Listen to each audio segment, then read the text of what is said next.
નમસ્કાર. Life health and wellness centre project life દ્વારા આયોજિત શું કરીએ તો સદા સાજા રહીએ આ શ્રેણી અંતર્ગત આજે એફબી ટોક શોમાં આપ સર્વે મિત્રોનું સ્વાગત છે. આજનો વિષય છે જર્ની ઓફ વુમનહુડ, એટલે કે આપણે સ્ત્રીના આખા લાઈફ પ્રોસેસ દરમિયાન જે પણ એમને સંકટો આવે છે, એમને જે સમસ્યાઓ આવે છે અને રોગ આવે છે, અથવા તો જે એની લાઈફ જર્ની છે એના વિશે વાત કરવાની છે, એના આરોગ્ય વિશે વાત કરવાની છે. આ વિશે માહિતી આપશે ડોક્ટર સોનલ શાહ, જેઓ MD ગાયનેક છે અને સાથે IVF સ્પેશિયાલિસ્ટ પણ છે, જેઓ પ્રભુ કૃપા હોસ્પિટલના ડાયરેક્ટર છે અને જેઓ 25 વર્ષનો બહોળો અનુભવ ધરાવે છે. તો પહેલા તો સ્વાગત કરીએ મેડમનું. ડોક્ટર સોનલ શાહ મેડમ, આપનું સ્વાગત છે. નમસ્કાર. Thank you so much. Madam, હવે સૌથી પહેલા તો પ્રશ્ન એ થાય કે આપણે એવો સિલેક્ટ કર્યો છે સબ્જેક્ટ, એવો વિષય છે કે સ્ત્રીનું જે છે એ રોગ વિશે વાત કરતા એની જર્ની, લાઈફ પ્રોસેસ કે સ્ત્રીત્વ છે એની વાત કરવાની છે. તો સૌથી પહેલા એક દીકરી છે, એ સૌથી જ્યારે એના સ્ત્રીત્વનો સૌથી પહેલો પડાવ છે તો એ માસિક દરમિયાનનો છે. તો પ્રથમ માસિક છે એ કઈ ઉંમરે આવે છે અને કઈ ઉંમરે આવવું જોઈએ? ખરેખર એની રાઈટ પ્રોસેસ શું છે અને ખરેખર એ ક્યારે એ મહત્વનું છે, એના વિશે થોડી માહિતી આપો. યુઝ્યુઅલી 8 વર્ષની ઉંમરથી લઈને 16 વર્ષની ઉંમર સુધીમાં મેન્સ્ટ્રુએશન શરૂ થાય તે નોર્મલ કહેવાય. મેડિકલ ટર્મિનોલોજીમાં એને મિનાર્કે કહેવાય. તો હવે ઘણીવાર આપણે સાંભળતા હોઈએ કે ભાઈ એ એજ વહેલી થતી જાય છે. તો ઘણીવાર આપણે વિચારીએ કે ભાઈ 10 યર્સની ગર્લને પણ મેન્સ્ટ્રુએશન શરૂ થઈ ગયું છે. તો કે આમ medically it is consider as a normal. 8 to 16 યર્સની વચ્ચે ગમે ત્યારે મેન્સ્ટ્રુએશન શરૂ થાય એ નોર્મલ કહેવાય. જો 16 યર્સ કમ્પ્લીટ થઈ ગયા છે અને એ પછીથી પણ જો મેન્સ્ટ્રુએશન શરૂ નથી થતું તો મેડિકલ એડવાઇસ લેવી જોઈએ. અને if it is before 8 years તો મેડિકલ એડવાઇસ લેવી જોઈએ. હવે આ દીકરીઓ છે એ માસિક એને વહેલો ચાલુ થાય તો આપણે શું કરી શકાય? તો એ ચાલુ થઈ જાય તો એના માટે કઈ ટ્રીટમેન્ટ કરવી જોઈએ, અથવા તો જો મોડું થાય છે તો એના માટે કઈ ટ્રીટમેન્ટ હોઈ શકે? તો કે ડે બાય ડે આપણે વિચાર કરીએ ને તો પહેલાના વખતમાં લાઈક કે 2-3 જનરેશન પહેલા તો કે આપણે એવું જોતા કે ભાઈ મેન્સ્ટ્રુએશન યુઝ્યુઅલી આમ તમને 14 વર્ષે કે 12 વર્ષે કેમ શરૂ થતું. તો હવે ઘણી બધી મમ્મીઓ આવી એન્ઝાયટી લઈને આવે કે ભાઈ મારી દીકરી 9 જ વર્ષની છે કે 10 જ વર્ષની છે કે 11 જ વર્ષની છે અને એનું મેન્સ્ટ્રુએશન શરૂ થઈ ગયું છે. તો કે આપણે મેન્સ્ટ્રુએશન વિશે વિચારીએ તો કે એના માટે સૌથી પહેલું ઓર્ગન ઇન્વોલ્વ થાય એ આપણું બ્રેઇન છે.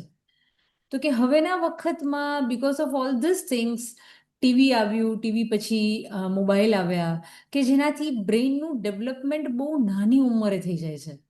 તો કે જેવું બ્રેઇન તમારું સજાગ થવા માંડે છે એવી તમારી આખી પ્રોસેસ છે. એટલે અમારી ભાષામાં કહેવાય હાઇપોથેલેમો પિચ્યુટરી ઓવેરિયન એક્સિસ.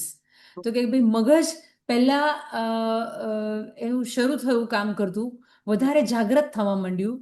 તો કે એનું બાળપણ વહેલું પૂરું થઈ જાય છે અને she will enter in the adolescence. તો કે બ્રેઇન ડેવલપમેન્ટ, એની સમજણ, એના વિચારવાનું લેટરલ થિંકિંગ એ બધું વહેલું શરૂ થાય છે. એટલા માટે એનું હાઇપોથેલેમો પિચ્યુટરી ઓવેરિયન એક્સિસ વહેલી એક્ટિવેટ થાય છે. અને એટલે the age of menarche has drop down. કે પહેલાં જે હતી આજથી 2-3 જનરેશન પહેલાંની એના કરતાં 1-2 years it has been drop down in the general population. પણ મેં કહ્યું એ પ્રમાણે કે if it is more than 8 years, 8 વર્ષ કરતાં મોટી દીકરી છે તો એઝ સચ કોઈ મેડિકલ હેલ્પની કે કશી જરૂર નથી. તો we have to consider it as a normal. હા મેડમ, ક્યારેક એવું પણ ના બને કે આપે કીધું છે કે જે ટેકનોલોજી છે કે એવી રીતે લાઈફસ્ટાઈલ પણ હવે ચેન્જ થતી જાય છે? કારણ કે આજે જે દીકરીઓ છે એટલી બધી પોતાના ઓલામાં કાર્યરત હોય છે કે આ કરી શોખ હોય, સ્કૂલિંગ હોય કે બીજા અન્ય પ્રવૃત્તિઓમાં એટલી જોડાયેલી હોય છે કે જેના લીધે એની લાઈફસ્ટાઈલ પર પણ અસર થાય છે.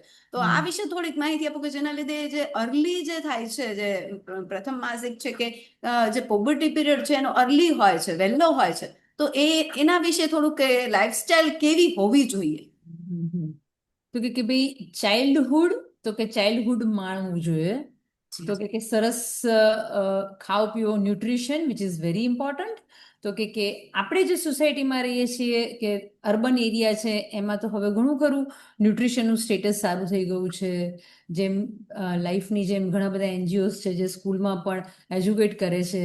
ઘણી બધી જગ્યાએ સ્કૂલમાં ફૂડ હવે મળે છે, ગવર્મેન્ટમાં પણ.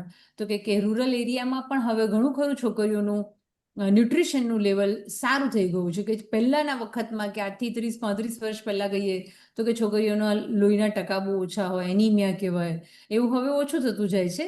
તેમ છતાં મધર્સે એ વસ્તુની કેર કરવી જોઈએ કે ભાઈ બાળકીઓનું ન્યુટ્રિશનનું લેવલ બહુ સારું રહેવું જોઈએ. તો કે ગ્રીન વેજીટેબલ્સ વધારે, સેલેડ્સ વધારે, વધારે સારો ખોરાક, અને એની સાથે equally important as a physical activity.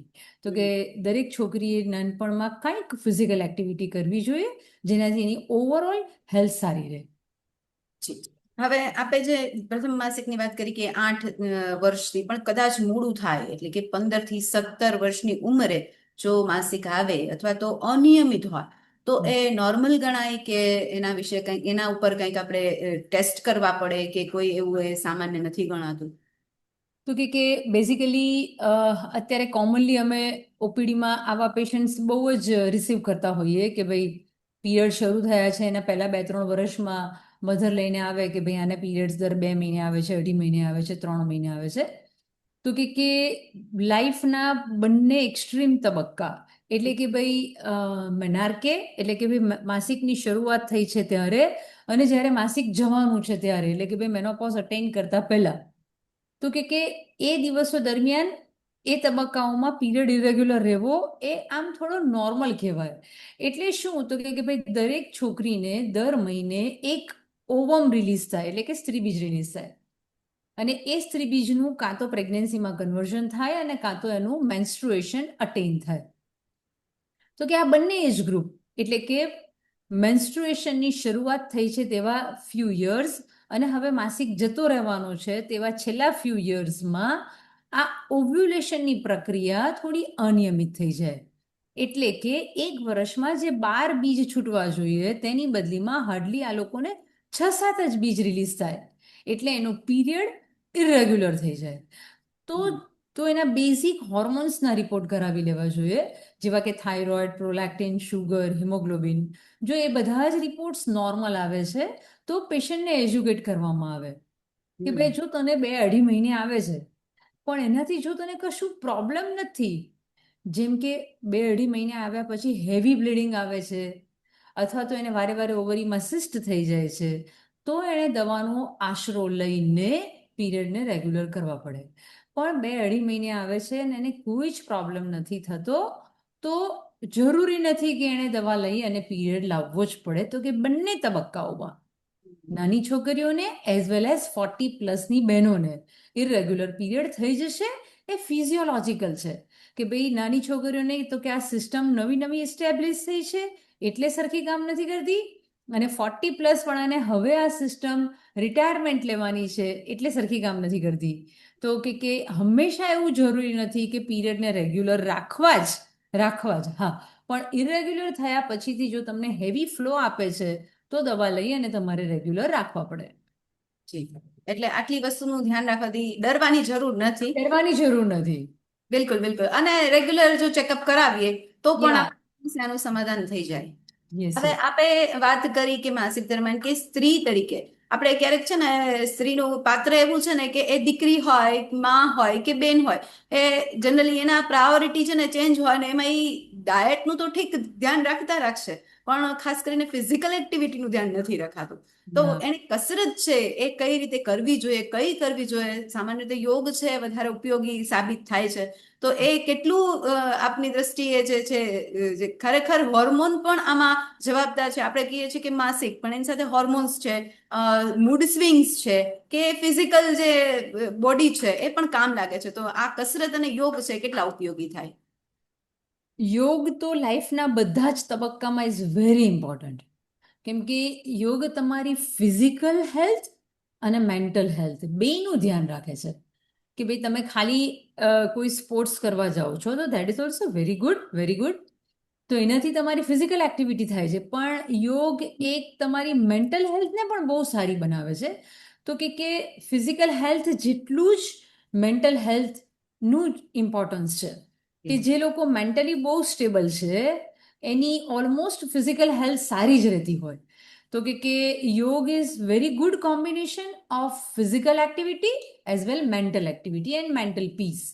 તો એ તો લાઈફના બધા જ તબક્કાઓમાં તો જો કે આપણે નાનપણથી જ જો સ્કૂલમાંથી જ યોગની હેબિટને કલ્ટિવેટ કરવામાં આવે છે તો ખરેખર તમારી મોટાભાગની બીમારીઓનું સોલ્યુશન તો તમને યોગ થ્રુ જ મળી શકે છે. બિલકુલ. હવે કસરત અને યોગનો પ્રશ્ન એટલે થયો મેડમ કે એડોલસન્ટ ગર્લ્સ છે એમાં મોટા ભાગે ઓબેસિટી જોવા મળે છે, ખાસ કરીને જેમ કે આપણે પેલા વાત થઈ કે લાઇફસ્ટાઇલ, પછી ન્યુટ્રિશન ગણો કે પછી ફિઝિકલ એક્ટિવિટીની કમી ગણીએ, તો એમાં ઓબેસિટી છે એ થોડુંક ભાગ ભજવે છે, તો એના માટે શું કરી શકાય? હવે જે રીતના છોકરાઓની લાઈફસ્ટાઈલ થતી જાય છે એમાં ઓબેસિટી એક સળગતો પ્રશ્ન સામે આવી રહ્યો છે. પહેલાના વખતમાં ઓબેસિટી એ ખાલી ડેવલપ્ડ કન્ટ્રીઝના જ પ્રોબ્લેમ હતા. હવે આપણે પણ એ તરફ મૂવ થઈ રહ્યા છીએ કે ભાઈ આપણી સોસાયટીઝમાં પણ યર્સ બાય યર્સ આપણા કન્ટ્રીમાં ઓબેસિટીનો રેશિયો વધતો જાય છે. તો કે એ એડોલેસન્ટ ઓબેસિટી પણ વધતી જાય છે. કેમ કે હવે સોશિયલ મીડિયા, પહેલાં ટીવી હતું, હવે સોશિયલ મીડિયા, તો કે ફિઝિકલ એક્ટિવિટી ઓછી થઈ જાય છે. જે આપણે શેરીમાં રમતા કે ભાઈ ભાગાદોડી, કે પહેલાં જ્યારે આપણે આપણા ચાઇલ્ડહુડ વિશે વાત કરીએ તો કે ભાઈ સ્કૂલેથી આવી અને જે સ્કૂલનું કામ છે તે પૂરું કર્યા પછી શું કરતા આપણે, તો કે શેરીમાં દોડા દોડી અને રમત રમતા. તો કે હવે આ લોકો પાસે મોબાઈલ આવી ગયો છે ને વિડીયો ગેમ્સ આવી ગઈ છે. તો કે ફિઝિકલ એક્ટિવિટી ઓછી થઈ ગઈ, એનાથી ઓબેસિટીનું લેવલ વધી ગયું છે. અને ફૂડ, તો કે બહુ ઇઝીલી જંક ફૂડ હવે અવેલેબલ થઈ ગયા છે. પહેલાં તો કે ભાઈ આપણે જંક ફૂડ ખાવું હોય તો એવા ઓકેઝન શોધવા પડતા હતા. હવે તો તમે સ્વિગી ઝોમેટો કરી અને બહુ ઇઝીલી જંક ફૂડ ખાઈ શકો છો. તો જે ઇઝીલી અવેલેબલ છે એટલે એ ખાવાનું રેશિયો વધતો જાય છે અને which gives obesity. Parents working થઈ ગયા તો ઘણીવાર બચ્ચાઓ ઘરે એકલા રહેતા હોય છે, તો કે મધર વર્કિંગ થઈ ગઈ તો કે એનાથી પણ જંક ફૂડ ખાવાનો રેશિયો ફેમિલીમાં એઝ એ હોલ વધતો જાય છે. તો કે આપણે ઓબેસિટી માટે વાત કરીએ ને તો કે ઓબેસિટી એ કોઈ ઇન્ડિવિજ્યુઅલનો ડિઝીઝ નથી. Obesity is a disease of family. તો કે ઓબેસિટી આવે છે ક્યાંથી, તો કે ભાઈ કિચનમાંથી. તમારું કિચન ખોટું તો કે ફેમિલી ઓબીઝ. તો કે એવું નથી કે ઘરની એક જ વ્યક્તિ ઓબીઝ હોય. તમે જોજો કે ભાઈ ઓબેસિટી છે તો almost the whole family will be obese એમ. તો કે એ દેટ ઇઝ ફોર પેરેન્ટ્સ કે ભાઈ આપણા બાળકો આપણું રિફ્લેક્શન છે. જે તમે ખાશો તે બાળકો ખાશે, જે તમે ફિઝિકલ એક્ટિવિટી કરશો તો કે બાળકો કરશે. ક્યારે બચ્ચાઓને એડવાઇસ આપવી એના કરતાં એવું વિચારવાનું કે ભાઈ આનો બિહેવિયર ખરાબ છે, દેટ મીન્સ કે મારો બિહેવિયર ખરાબ છે પેરેન્ટ તરીકે. કે ભાઈ આઈ શુડ ચેન્જ માયસેલ્ફ, તો આ મને જોઈએ અને ઓટોમેટિક ચેન્જ થશે જ. બાળકને સીધું એમ ના કહેવાય કે તું આ કર, એના કરતાં આપણે કરવા માંડવાનું તો કે બાળક ઇઝીલી એડપ્ટ કરી લેશે. હવે આપણે લાઇફસ્ટાઇલ અને ડાયટ ન્યુટ્રિશનની વાત કરી, એ જ રીતે જ્યારે મેન્સ્ટ્રુઅલની વાત કરીએ તો પ્રી મેન્સ્ટ્રુઅલ સિન્ડ્રોમ છે એ શું છે? જનરલી આજની દીકરીઓને સમસ્યાઓ વધુ રહેતી હોય છે, તો એના વિશે થોડુંક વિગતવાર કહો જેનાથી દીકરીઓને વધુ એને સમજવામાં સરળતા રહે. It is called PMS, pre menstrual symptoms. એટલે કે પીરિયડ આવવાનો હોય પહેલાં થોડા ઇરિટેબિલિટી આવી જાય, થોડું ડિપ્રેશન આવી જાય, બહુ રડવું આવે છોકરીઓને, તો કે આ બહુ કોમન છે. તો કે બોડીમાં જે હોર્મોન્સ ચેન્જ થાય છે મેન્સ્ટ્રુએશન પહેલાં એક પ્રોજેસ્ટ્રોન નામનો હોર્મોન્સ સ્ત્રીઓમાં આવે છે, જેનાથી તમારા બોડીમાં વોટરનું રિટેન્શન થાય છે. એટલે વોટરનું રિટેન્શન દરેક પાર્ટમાં થાય, જેમ કે પેલ્વિક એરિયામાં થાય, વિચ ગિવ્સ અસ કન્જેશન અને થોડુંક પેઇન આપે લોઅર એબડોમનમાં. બ્રેસ્ટમાં થાય, which gives us little breast pain. એ જ રીતે બ્રેઇનમાં થાય, એનાથી એને થોડી ઇરિટેબિલિટી આવે. તો આમ જોવા જઈએ તો કે ભાઈ આ ફિઝિયોલોજીકલ સિમ્ટમ્સ બધા લોકોમાં થતા હોય છે. લાઈક બધી છોકરીઓમાં સેમ થવાનું છે, બધી છોકરીઓને મેન્સ્ટ્રુએશન આવવાનું છે તો કે ભાઈ પ્રોજેસ્ટ્રોન રિલીઝ થશે, બધાને બ્રેઇનમાં થોડુંક વોટર એટલે કે પાણીનો ભરાવો થશે અને જેનાથી ઇરિટેબિલિટી આવશે. તો કે આમ થોડુંક ફિઝિયોલોજીકલ સિમ્ટમ છે. પણ એમાંથી કેમ બહાર આવવું, તો કે એવું નથી કે ભાઈ તમે કોઈ એક દવા ખાઈ લીધી તો કે તમને આ ઇરિટેબિલિટી, આ ગુસ્સો, આ ડિપ્રેશન, આ રડવું આવે છે એમાંથી તમે બહાર આવી જશો. એવી કોઈ મેજિકલ ડ્રગ નથી. દરેકમાં વોટર રિટેન્શન થાય છે અને કેમ થોડાક જ લોકોને PMS થાય છે, તો કે થોડોક આપણે બિહેવિયરલ ટ્રેનિંગ પણ લેવી પડતી હોય છે જે લોકોને આવું વધારે થતું હોય કે ભાઈ પ્રીમેન્સ્ટ્રુઅલ સિમ્ટમ્સ આવે છે. તો કે આ દિવસો દરમિયાન ઈસબગુલ લઈ શકાય, આ દિવસો દરમિયાન હળદરવાળું દૂધ પી શકાય, આ દિવસો દરમિયાન ગરમ પાણીની થેલીનો શેક કરી શકાય. તો કે આવું બધું કરવાથી થોડા સિમ્ટમ્સ રિલીફ થશે, પણ આના પેરેન્ટ્સને સમજાવવામાં આવે કે ભાઈ તમારે આને થોડીક બિહેવિયરલ થેરાપીની જરૂર છે. કેમ બધી જ છોકરીઓને આવું નથી થતું અને આને જ થાય છે? આ કોઈ રોગ નથી, આ સિમ્ટમ છે, આ ફિઝિયોલોજિકલ છે. ફિઝિયોલોજિકલ એટલે કે નેચરલ છે. તો કેમ આને જ થાય છે? તો કે યુ સિટ વિથ હર, એને સમજો, એને સમજાવો. બેઝિકલી કેવું છે કે ભાઈ એ એજ ગ્રુપ એવી છે કે જેમાં તમે તમારા પ્રોબ્લેમને ડાયજેસ્ટ નથી કરી શકતા. પ્રોબ્લેમને પ્રોબ્લેમ ગણો તો કે લાઈફના દરેક તબક્કાઓમાં પ્રોબ્લેમ્સ તો આવવાના જ છે, પણ એ એજ નાની છે કે તમે પ્રોબ્લેમ્સને ઇઝીલી ડાયજેસ્ટ નથી કરી શકતા, એને ઇઝીલી સોલ્વ નથી કરી શકતા. જેમ આપણે મોટા થઈએ છીએ એમ આનાથી મોટા પ્રોબ્લેમ્સ આવતા હોય છે, પણ આપણે એને એક્સેપ્ટ કરી લઈએ છીએ કે it's a part of life. તો કે આ બચ્ચાઓને એસેટ થોડાક પોતાના પ્રોબ્લેમ હોય અને આ થોડા હોર્મોનલ ચેન્જીસ આવે એટલે એ લોકો વધારે ઇરિટેબલ થઈ જતા હોય છે. પણ એવી કોઈ મેજિકલ ડ્રગ નથી. What they need is a good lifestyle અને ગુડ બિહેવિયરલ થેરાપી. એટલે કે ભાઈ પેરેન્ટ્સ અથવા તો મેડિકલ હેલ્પ લઈ શકો છો. કે આમાં પેરેન્ટ્સનું ટીચિંગ જ ઇમ્પોર્ટન્ટ છે કે તમે આ એજ ગ્રુપના બાળકો સાથે વધારે સમય વિતાવો, એવરીડે એને પૂછો. તો કે એને એનો પ્રોબ્લેમ શેર કરવા માટે બહારની કોઈ વ્યક્તિની જરૂર ના પડે કે ભાઈ પેરેન્ટ્સને જ કહે કે ભાઈ આજમાં સ્કૂલમાં આમ થયું, આવા પ્રોબ્લેમ થયા. તો હેલેન હાર્ટી છે જેને ઘરમાં ખૂબ એટેન્શન મળે છે, જેના પેરેન્ટ્સ જ એના ફ્રેન્ડ્સ છે, તો કે એવા સંજોગોમાં તમને આ સિમ્ટમ્સ થોડા ઓછા આવે છે. It is a more of a mental little bit of illness. તો અમે એ લોકોને એ સમજાવીએ કે ભાઈ મોટી ઉંમરે ડિપ્રેશનમાં જવાની આ બારી છે જેને PMS આવે છે. તો આમ થોડાક તમારા સંજોગોના કારણે આવતું હોય, ફોર એક્ઝામ્પલ નીટની એક્ઝામ આપે છે બાળકો, તો કે હવે એક્ઝામ જ એવી છે ને કે ભાઈ ભલભલાને ડિપ્રેશન આવી જાય. તો કે એવા બધા સંજોગોમાં આવા સિમ્ટમ્સ થોડાક વધારે આવતા હોય છે. Otherwise is absolutely physiological. Project life દ્વારા આયોજિત શું કરીએ તો સદા સાજા રહીએ આ શ્રેણી અંતર્ગત આજે FB ટોક શોમાં આપણે વાત કરી રહ્યા છે જર્ની ઓફ વુમનહુડ વિશે, અને આ વિષય પર વાત કરી રહ્યા છે ડોક્ટર સોનલ શાહ. તો મેડમ, હવે આપણે એડોલસન્ટ ગર્લમાંથી હવે એક યુવતી કે જે દીકરીઓ છે એમાંથી યુવતી તરફ પ્રયાસ કરી રહી છે જવાનો, એનો એક બીજો પડાવ આવી રહ્યો છે સ્ત્રી તરીકેનો. તો પ્રેગ્નન્સી જે છે આવે છે, તો એમાં પ્રેગ્નન્સી માટેની આઈડિયલ એજ જનરલી કઈ હોવી જોઈએ અને ક્યારે એ કન્સીવ માટે, એક પેરેન્ટ માટે, માં બનવા માટે એ રેડી હોવું જોઈએ? Yes, very good question. Basically Asian વુમન્સમાં એના સ્ત્રીબીજની ઉંમર બહુ જલ્દી વધી જાય છે. તો કે આપણે સ્ત્રીબીજ જન્મીએ છીએ ત્યારે લઈને જન્મીએ છીએ, અને ભગવાને કેવું છે કે ભાઈ બોડીના દરેક ઓર્ગનને એક પર્ટિક્યુલર એજ આપી છે કે એ એજ પછી એમાં ડિઝીઝ આવવા માંડે. જેમ કે આફ્ટર 55-60 તમે જુઓ તો ભાઈ કેટરેક આવવા માંડે છે. તો કે એવી રીતે 30 પછી સ્ત્રીબીજ ખરાબ થવા માંડે. તો કે એટ ધ એજ ઓફ 30 તમારા 20% સ્ત્રીબીજ ખરાબ થઈ જાય. 35 ઓલમોસ્ટ 40% સ્ત્રીબીજ ખરાબ થઈ જાય, અને 40-80% સ્ત્રીબીજ ખરાબ થઈ જાય. તો કે ભાઈ એશિયન વુમન્સ માટે best age for pregnancy should be 23 થી 30.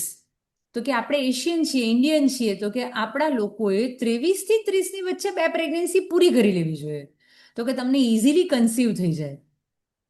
આ એજ ગ્રુપમાં તમારું બોડી પ્રેગ્નન્સી માટે ફિટ છે, તો કે તમારા કન્સેપ્શન એટલે કે તમને પ્રેગ્નન્સી રાખવામાં બહુ મહેનત ના કરવી પડે, અને રહી ગયા પછી 9 મહિના પણ તમારા એક લેવલે થોડા સ્મૂથ જાય. તો કે that is a ideal age for pregnancy, 23 થી 30. જી. હવે આ પ્રેગ્નન્સી, આજની સમસ્યા પ્રેગ્નન્સી સાથે કન્સીવિંગની વધારે છે, એટલે કે ઇનફર્ટિલિટીનું પ્રમાણ છે ને આજે વધી રહ્યું છે. તો એનું શું કારણ? આપણે લાઈફસ્ટાઈલને તો જોઈએ છીએ, તેમ છતાં જે આપણે ઉંમર પણ કીધી તો કદાચ એ પણ કારણ હોઈ શકે, પણ આના સિવાય વિસ્તૃતથી થોડી ડેપ્થમાં જણાવો કે આનું શું કારણ હોઈ શકે, શું કામ વધી રહ્યું છે? યસ. તો કે કોમનેસ્ટ પ્રોબ્લેમ હવે જે આવી રહ્યો છે એ કે છોકરીઓ વર્કિંગ થવા માંડી, કરિયર ઓરિએન્ટેડ થવા માંડી. તો કે ભાઈ મોટા ભાગના ને એમ થાય કે હું આટલું ભણી લઉં, ભણી લીધા પછી એમ થાય કે હું મારી આ પોઝિશન સિક્યોર કરી લઉં, પછી જ પ્રેગ્નન્સી રાખું કે ભાઈ મારે બ્રેક ના લેવો પડે, કે ભાઈ મને એ પોઝિશન અચીવ થઈ જાય. તો કે સૌથી મોટો પ્રોબ્લેમ એ છે કે ભાઈ કરિયર ઓરિએન્ટેડ ગર્લ્સ એના લીધે થઈને એની એજ વધી જાય છે. અને મેં કહ્યું એમ કે તમે મેરેજ લેટ કરો છો, પણ તમારી બાયોલોજીકલ ક્લોક તો ટીક ટીક ટીક કરવાની જ છે. કે ભાઈ ભલે તમે લગ્નને 6 જ મહિના થયા છે, પણ જો તમારી એજ 35 છે, તો કે તમારી અંડાશય, તમારા સ્ત્રી બીજ એ 35 જેવા જ રહેશે. તો કે એમાં તમારા જે સ્ત્રી બીજ છે એ થોડા ખરાબ જ થઈ જાય એટલે જલ્દી પ્રેગ્નન્સી ના રહે. તો કે એજ એ મેજર કન્સર્ન છે. એજ ઓફ મેરેજ હવે લેટ થઈ ગયા, સૌથી પહેલું. એ થયા પછીથી પણ છોકરીઓને એમ થાય કે ભાઈ ના હું થોડી સેટલ થઈ જાઉં, એ પછી પ્રેગ્નન્સી રાખું. અને સેકન્ડ ઇઝ ઓફકોર્સ લાઈફસ્ટાઈલ, કે ભાઈ આપણા લાઈફસ્ટાઈલના લીધે થઈને જે ઘણા બધા મલ્ટીનેશનલ કંપનીઝમાં કામ કરે છે, તો કે એ લોકોનું જાગવાનું સુવાનું સાયકલ જ બહુ ઓડ છે. એ ફિઝિયોલોજીકલ અને બાયોલોજીકલ વેમાં નથી જીવતા હોતા, મેટ્રો સિટીમાં રહે છે. તો કે ભાઈ સવારે 7 વાગે જાય ને રાત્રે 9 વાગે આવે, તો કે ભાઈ ઇન્ફર્ટિલિટી જ થવાની છે. કે they don't have time for themself. Food of course, અને ફાસ્ટ લાઈફ અને સ્ટ્રેસ. સૌથી ઇમ્પોર્ટન્ટ ઇઝ અ સ્ટ્રેસ. કે ભાઈ પહેલાંના વખતમાં આપણે દાદીની વાત કરીએ તો કે ભાઈ દાદી ખાલી ઘર જ સંભાળતા, એને ફાઇનાન્સ વિશે કંઈ ખબર નહોતી, કે ભાઈ આમ એટલા મોટા હિસાબ કિતાબ કે એટલી બધી જવાબદારીઓ એને નહોતી. તો કે હવે છોકરીઓ મલ્ટીટાસ્કર થઈ ગઈ, કે ભાઈ ફેમિલી સિવાય પણ એણે ઘણું બધું કરવાનું હોય છે, અને દેટ ગીવ્સ અર સ્ટ્રેસ. અને એ એક મેજર કન્સર્ન છે ઇનફર્ટિલિટી માટેનો. તો કે આ 2-3 કારણોથી હવે ઇનફર્ટિલિટીનું લેવલ સોસાયટીમાં વધતું જાય છે. જી. હવે મેડમ, આપણે પ્રેગ્નન્સી દરમિયાન શું ધ્યાન રાખવું જોઈએ? કે માનો કે પ્રેગ્નન્સી રહી ગઈ છે, પણ ઘણી વખત આજની યુવતીઓ છે કે આજની જનરેશન છે, એનો ઘણો ખરો ખ્યાલ નથી હોતો, અથવા તો એ અવેર નથી, જાગૃત નથી એના વિશે. તો ખાસ કરીને મેઇન એવા મુદ્દા કયા હશે કે જે ખરેખર ધ્યાન રાખવા જોઈએ, જે એને પ્રેગ્નન્સી દરમિયાન ઉપયોગી થઈ શકે? પ્રેગ્નન્સી હવે પહેલા જેવું નથી કે ભાઈ when we had started our career કે 25 years બેક, તો કે બહુ ઓછા લોકો રૂટીન એન્ટીનેટલ કેર લેતા. એન્ટીનેટલ કેર એટલે કે ભાઈ 9 મહિના દરમિયાન ડૉક્ટરને બતાવવું તે. તો ત્યારે મેટર્નલ મોર્ટાલિટી એટલે કે ભાઈ પ્રેગ્નન્સીના કારણે થઈને કોઈ પ્રેગ્નન્સીમાં એક્સપાયર થઈ જતું કે બગડી જતું, એ રેશિયો હવે આપણા દેશમાં બહુ ઓછો થઈ ગયો છે. અને that thanks to medical help. તો કે ભાઈ ગવર્મેન્ટે મેડિકલ હેલ્પ પ્રેગ્નેન્ટ લેડી માટે એટલી સરસ એક્સેસિબલ કરી છે કે જેનાથી કોઈ પણને પ્રેગ્નન્સીમાં કોઈ નાનો મોટો ડિઝીઝ છે તો કે એ પકડાઈ જ જાય છે. અને એટલી સરસ સિસ્ટમ હવે થઈ ગઈ છે કે ભાઈ કેટલા પણ રિમોટ એરિયામાં કોઈને પ્રેગ્નન્સી છે તો એ સાચા ઠેકાણે આમ પહોંચી જ જાય. તો કે ખાલી એ જે ખોટી બધી માન્યતાઓ છે કે ભાઈ આટલા મહિના પહેલાં ના બતાવવા જવું, કે ભાઈ આટલા મહિના પહેલાં કોઈને કહેવું નહીં, એ બધું ખોટું છે. જેવી પ્રેગ્નન્સી રહે છે તેવી તમે જ્યાં પણ છો, જે પણ કોર્નરમાં છો, સૌથી પહેલાં તમારા નજીકના હેલ્થ સેન્ટરે જઈ અને ચેકઅપ કરાવડાવો અને પ્રેગ્નન્સીનું કન્ફર્મેશન કરાવડાવો. તો કે ઘણીવાર અર્લી પ્રેગ્નન્સી ફેલોપિયન ટ્યુબમાં રહી ગઈ હોય કે એવું કાંઈ પણ છે તો તમને અર્લી ટ્રીટમેન્ટ થઈ જાય છે, તો કે જીવલેણ નથી થતું. તો કે શરૂઆતથી જ જેવા તમારા 5-7 દિવસ ઉપર જાય છે એવું તરત જ મેડિકલ હેલ્પ લેવી જોઈએ, એક્ઝામિનેશન કરાવવી જોઈએ. હવે સોનોગ્રાફી બહુ સરસ રીતે અવેલેબલ છે કે જે આ બધું ઇમિજિએટલી ડાયગ્નોસ કરી શકે છે, અને અર્લી ડાયગ્નોસિસ થાય છે તો કે એની સારવાર બહુ સરળ છે. હવે સ્ત્રીઓને પ્રેગ્નન્સીમાં કોમ્પ્લિકેશન તો જ થાય કે જો એણે મેડિકલ હેલ્પ નથી લીધી.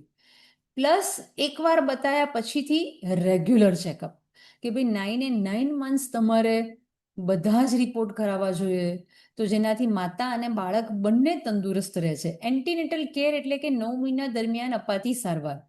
તો કે એનો ગોલ શું છે? તો કે એનો ગોલ છે હેલ્ધી મધર, હેલ્ધી બાળક લઈને ઘરે જાય તે.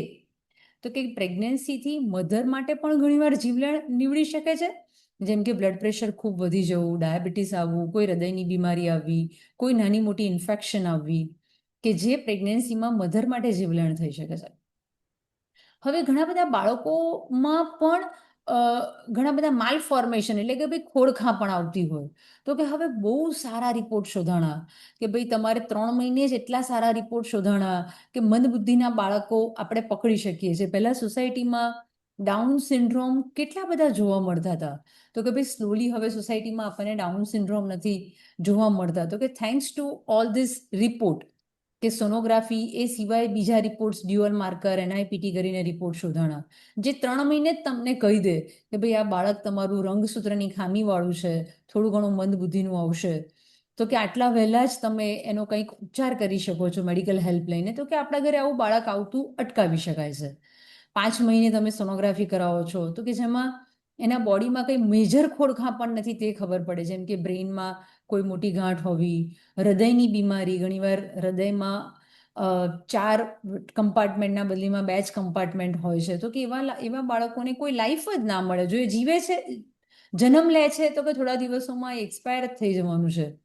તો કે ભાઈ મધર માટે પણ એ એવડું મોટું બર્ડન છે, સોસાયટી માટે એવડું મોટું બર્ડન છે, ફેમિલી માટે એવડું મોટું બર્ડન છે કે એ હેલ્ધી યંગ એડલ્ટ નથી બની શકવાનું. તો કે તમે ત્યાં 20 વીક્સ ઉપર જ એટલે કે 5મા મહિને સોનોગ્રાફી કરાવીને એ બધા ડિસિઝન લઈ અને એવા બાળકોને જન્મ આપતા અટકાવી શકાય છે.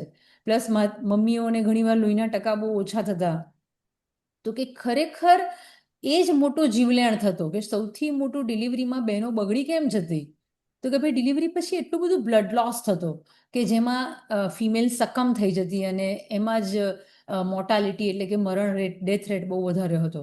તો કે હવે આ 9 મંથ્સ દરમિયાન તમે ફિક્સ સમયાંતરે હિમોગ્લોબિન કરાવતા રહો છો અને એ ઓછું આવે છે, તો કે આપણે એના ઇન્જેક્શન્સ આપી અને હિમોગ્લોબિન વધારી શકીએ છીએ, જે હવે ગવર્મેન્ટ હોસ્પિટલોમાં પણ બહુ સરસ અવેલેબલ છે. જી. હવે પ્રેગ્નન્સી દરમિયાન આપણે ધ્યાન રાખીએ છીએ ત્યારે ઘણી વખત કન્સીવના પ્રોબ્લેમ થાય છે, ઇસ્યુ થાય છે, તો ત્યારે IVF છે એ શું કામ કરાવવું જોઈએ અને કોણે કરાવવું જોઈએ, ક્યારે જરૂરિયાત થાય IVFની? બેસિકલી એક એવા ગ્રુપ ઓફ પીપલ છે કે જેને કે ને કે કુદરતને એને પ્રેગ્નન્સી નથી આપવી અને એણે લેવી છે, તો કે એવા સંજોગોમાં IVF તમને ખૂબ જ મદદરૂપ નીવડી શકે છે. જેમ કે કોઈકને બંને ફાલોપિયન ટ્યુબ્સ બ્લોક થઈ ગઈ છે, તો ભાઈ કોઈ સંજોગોમાં એને નોન IVF થી પ્રેગ્નન્સી ના રહે. કોઈકના લેટ મેરેજ થાય છે, તો એની પાસે લિમિટેડ સ્ત્રી બીજ છે, તો કે હવે એણે જલ્દી એને વાપરી લેવા જોઈએ, તો એના માટે એ બહુ સારી વસ્તુ છે. કોઈકને પોલિસિસ્ટિક ઓવરી છે, તો કે એ લોકો પણ દવાઓ ઇન્જેક્શન્સથી બહુ એનામાં કામ નથી આપતા હોતા, તો કે એવા સંજોગોમાં IVF એ લોકો માટે વરદાન સ્વરૂપ છે. ઘણીવાર પુરુષોમાં પુરુષ બીજ બહુ ઓછા હોય અને એ બહુ કામ ના કરતા હોય, સ્ત્રી બીજને બહુ જલ્દી ફર્ટિલાઇઝ ના કરી શકતા હોય, તો કે આ ગ્રુપમાં IVF એક વરદાન સ્વરૂપ છે. પહેલાના વખતમાં આપણે એવું વિચારતા કે ભાઈ મોટી ઉંમર થાય અને તમે વર્ષો નીકળી જાય ને તો પ્રેગ્નન્સી ના રહે તો કે IVF કરાવવું જોઈએ. હવે એવું નથી, તમારે એનું પરફેક્ટ નિદાન કરાવવું જોઈએ અને બાળક રાખવાની જે સારવાર છે એને કહેવાય સ્ટેપ અપ્રોચ કે ભાઈ પહેલા પગથિયાની બેઝિક ટ્રીટમેન્ટ અને પહેલા પગથિયાના બેઝિક ઇન્વેસ્ટિગેશન, તો કે તમે 3 મહિના લો તો કે 30% લોકોને બાળક રહી જ જાય. હવે જેણે નથી રહેતું એણે સમજવાનું કે ભાઈ એનામાં પોતાનામાં કંઈક મોટો પ્રોબ્લેમ છે. કોઈ ડૉક્ટર પાસે એવી જાદુની ગોળી નથી, તો કે ઘણીવાર પેશન્ટ એક ડૉક્ટરથી બીજા ડૉક્ટર ફર્યા કરતા હોય. ઘણીવાર પેશન્ટ આવે તો કે એની પાસે 10 ફાઇલ છે અને 10 વર્ષ કાઢી નાખ્યા છે, પણ તો એને શાંતિથી સમજાવવાની જરૂર છે કે ભાઈ તારો આ પ્રોબ્લેમ છે, આ 10 ડૉક્ટરે તને એક જ ગોળી આપી છે ને આ પૃથ્વી ઉપર એનાથી આગળ કંઈ ગોળી નથી, તો કે તારી બીજા પગથિયાની સારવારની જરૂર છે. તો કે પરફેક્ટ ડાયગ્નોસિસ કરાવડાવ્યા પછીથી અર્લી એજમાં જો IVF કરાવડાવીએ છીએ, બધાને કરાવવું જરૂરી નથી, બધાએ સરખું ઇવેલ્યુએશન કરાવવાનું પોતાનું, જેને બાળક નથી રહેતા એને દરેકે સ્ટેપ 1ની depends on the patient's age, ઉંમર નાની છે તો કે સ્ટેપ 1ની સારવાર કરવાની, એમાં ના થાય તો સ્ટેપ 2, સ્ટેપ 3, પણ IVFનો સક્સેસ રેટ પણ સ્ત્રીની ઉંમરને જ આધીન છે. જો સ્ત્રીની ઉંમર નાની છે તો કે IVFનો સક્સેસ રેટ વધારે હોય છે. તો કે સારું ઇવેલ્યુએશન કરાવી અને સ્ટેપ અપ્રોચ થી સારવાર કરાવી. બાળક રાખવાની સારવાર એટલે શું? તો કે ભાઈ તમે સારવાર શરૂ કરો છો, એમાં 1 વર્ષ પૂરું થાય છે તે પહેલા તંદુરસ્ત બાળક સ્ત્રીના ગર્ભાશયમાં હોવું જોઈએ, તેનું નામ સારવાર. ઘણા પેશન્ટ 5, 10, 15 વર્ષ ફાઇલો લઈને આટા જ માર્યા કરતા હોય છે. That is not a correct way. સારી રીતે ડૉક્ટર પાસે બધું સમજો કે તમારું શું પ્રોબ્લેમ છે, કઈ કઈ સારવારો તમે લઈ ચૂક્યા છો અને એનાથી આગળ વધો. તો કે આઈવીએફ અત્યારે આમ વરદાન સ્વરૂપ છે કે ભાઈ જે કપલને ભગવાને નથી જ આપવું તો કે એના માટે એક બહુ સારી વસ્તુ છે. જી. હવે આપણે આઈવીએફ ની એની વાત કરી, કન્સીવિંગ ની વાત કરી અને પ્રેગ્નન્સી દરમિયાન વાત કરી. હવે બે બાળક વચ્ચે કેટલો અંતર હોવો જોઈએ ને એના માટે સાધનો જે છે ઉપયોગ થાય છે એ સેફ છે કે નહીં, ને કેટલા સેફ છે? જનરલી સ્ત્રીઓ છે એમાં ડર હોય છે એ પ્રકારનો, તો એ ડર છે આપણે જે દૂર કરીએ. જી જી જી જી. તો બે બાળકો વચ્ચે સામાન્ય રીતે 3 યર્સનો ગેપ રાખવો વધારે સારો હોય છે. તો કે એક બાળક જન્મે છે તો કે આપણા બોડીમાંથી ઘણું બધું આયરન, કેલ્શિયમ એ લઈ જતું હોય છે. તો કે ન્યુટ્રિશનલી એ સ્ત્રીમાં થોડીક ડેફિસિટ આવી જતી હોય છે. તો કે એને કવર કરવા માટે તમારે એટલો સમય લાગતો હોય છે. ડિપેન્ડ્સ ઓન પર્સન્સ એજ. ધારો કે તમે સરસ મેડિકલ હેલ્પ લો છો, સારી બધી દવા ઇન્જેક્શન્સ લીધા છે અને તમારી જાતને એ ન્યુટ્રિશનલી ડેફિસિટ નથી આવવા દેતા અને સ્ત્રીની ઉંમર વધારે છે, for example more than 30 years છે, તો કે એ લોકો 1.5 વર્ષ પછીથી પણ સેકન્ડ પ્રેગ્નન્સી પ્લાન કરી શકે છે. બાકી યંગ અને નાના છે તો કે 3 યર્સ ગેપ રાખવો વધારે સારો. અને એના માટે બે બાળકો વચ્ચેનું જે અંતર રહે એના માટે જે વપરાય છે સાધન એને કહેવાય કોન્ટ્રાસેપ્ટિવ ડિવાઇસ. તો કે બાય એન્ડ લાર્જ જે પણ કોન્ટ્રાસેપ્શન અવેલેબલ છે એના માટે કરોડો રૂપિયાનો રિસર્ચ થયેલો છે. હ્યુમન બિંગમાં એની કોઈ સાઈડ ઇફેક્ટ નથી. તો કે તમે વેરી વેલ એ વાપરી શકો છો. રાધર દેન અનવોન્ટેડ પ્રેગ્નન્સીનું ટર્મિનેશન કરાવવું તો કે એનું જે જોખમ છે એની કમ્પેરિઝનમાં આ કોન્ટ્રાસેપ્ટિવ ડિવાઇસ એટલે કે બે બાળક વચ્ચેનું અંતર રાખવા માટે જે સાધનો વપરાય છે તે વાપરવા ખૂબ ખૂબ ખૂબ સેફ છે અને ખૂબ લાભદાયક છે. તો કે એ વાપરવા જ જોઈએ, જેવા કે oral contraceptive pill, condom, copper-T. તો કે એ બધું જ ઘણું સેફ છે. એનાથી કોઈ ફિમેલમાં મોટી ઉંમરે લાંબા ગાળે કંઈ પ્રોબ્લેમ થતા નથી. પણ ડેફિનેટલી થોડી ઘણી તમારે મેડિકલ હેલ્પ લેવી જોઈએ, તમારા ડૉક્ટરની થોડી ઘણી સલાહ લેવી જોઈએ. કોઈને કોઈ પર્ટિક્યુલર ડિઝીઝ છે જેમ કે હૃદયની બીમારી, બ્લડ પ્રેશરની બીમારી, તો કે ઓફકોર્સ તમારે કોઈ ડૉક્ટરને મળી અને પછી જ એ બધું વાપરવું જોઈએ. જી. હવે જનરલી સામાન્ય રીતે સ્ત્રી રોગોમાં ઘણી વખત કેન્સરનો રોગ છે એ બહોળા પ્રમાણમાં થતું હોય છે. એટલે કે સર્વાઇકલ કેન્સર છે એ મોટા ભાગમાં જોવા મળે છે. મોટા ભાગની સ્ત્રીઓમાં અત્યારે અવેરનેસ, જે 40 વર્ષ પછી જ અમુક ટેસ્ટ કરાવવાના હોય એ કરાવવા જોઈએ, તો એના વિશે પણ કહો. અને આ જે સર્વાઇકલ કેન્સર છે એની વેક્સિન પણ છે આઈ થિંક, તો એના વિશે કોણે લેવી જોઈએ અને શું કામ લેવી જોઈએ? Yes yes yes. Cervical cancer એ એક એવું કેન્સર છે કે ભાઈ એચપીવી વાયરસથી થાય છે. તો કે જે ડિઝીઝ આપણને કોઈ બહારથી લાગતા ઇન્ફેક્શનથી થાય છે તો એ વેક્સિન લઈને આપણે અવોઇડ કરી શકીએ છીએ, જેમ કે પોલિયો, પછી બીસીજી ટીબી માટે. તો એ જ રીતે આ એક કેન્સર ઇન્ફેક્શનથી લાગતું કેન્સર છે. તો કે સામાન્ય રીતે જે લોકો સેક્સ્યુઅલી એક્ટિવ છે એ લોકોને ઇન્ફેક્શન લાગતું હોય છે, ડિલિવરીમાં ઇન્ફેક્શન લાગતું હોય છે. તો કે સર્વાઇકલ કેન્સરના વેક્સિન એ 9 to 40 યર્સની વચ્ચે લઈ શકાય છે. તો કે ભાઈ એક્સપોઝર પહેલા જો આ વેક્સિન લઈએ છે તો it is very much effective. તો કે હવે સ્કૂલ્સ, કોલેજીસ એ બધામાં સર્વાઇકલ કેન્સરના વેક્સિન અપાવવા માંડ્યા છે. હવે તો છોકરાઓને પણ અપાય છે. છોકરાઓને સર્વાઇકલ કેન્સર નથી થવાનું, પણ એના થ્રુ વાઈફને ના થાય ઇન્ફેક્શન અને કેન્સર ના થાય.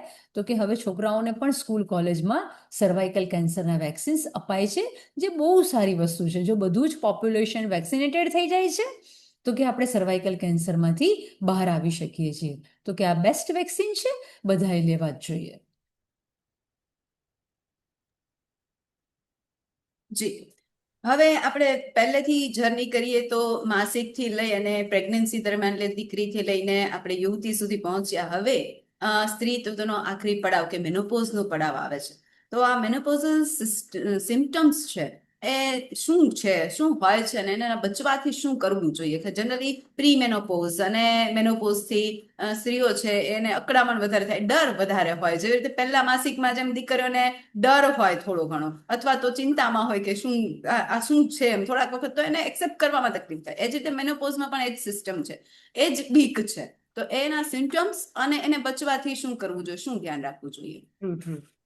તો હવે જે તમારું રિપ્રોડક્ટિવ એજ ગ્રુપ હતી હવે પૂરી થઈ ગઈ, and that is called menopause. Menopause એટલે એક્ઝેક્ટ એની ડેફિનેશન શું છે? તો કે ભાઈ એક આખું વર્ષ એક ડ્રોપ પણ પીરિયડનો નથી આવતો, મેન્સ્ટ્રુએશનનો નથી આવતો, તો કે એને મેનોપોઝ અટેન થઈ ગયું છે તેમ કહેવાય.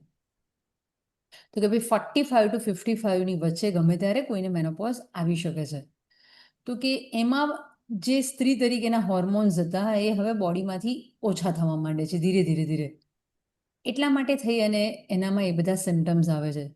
તો કોમન સિમ્ટમ્સમાં તમને કહું તો હોટ ફ્લેશિસ આવે કે ભાઈ 1 સેકન્ડ બેઠા છે, એસીમાં બેઠા છે તો પણ એકદમ પસીને રેપઝેપ થઈ જાય છે, અને ઇટ ઇઝ અ ટ્રાન્સિયન્ટ, થોડી સેકન્ડ માટે આવતા હોય છે. થોડા મૂડ સ્વિંગ આવે, ડિપ્રેશન આવે, રડવું આવે, ડલ ફિલિંગ થાય, તેવા સિમ્ટમ્સ આવતા હોય છે. એ સાથે થોડા ઘણા ફિઝિકલ રોગ પણ આવી શકતા હોય છે કોઈકને, કે ભાઈ વારે વારે યુરિનરી ટ્રેક ઇન્ફેક્શન થઈ જવું.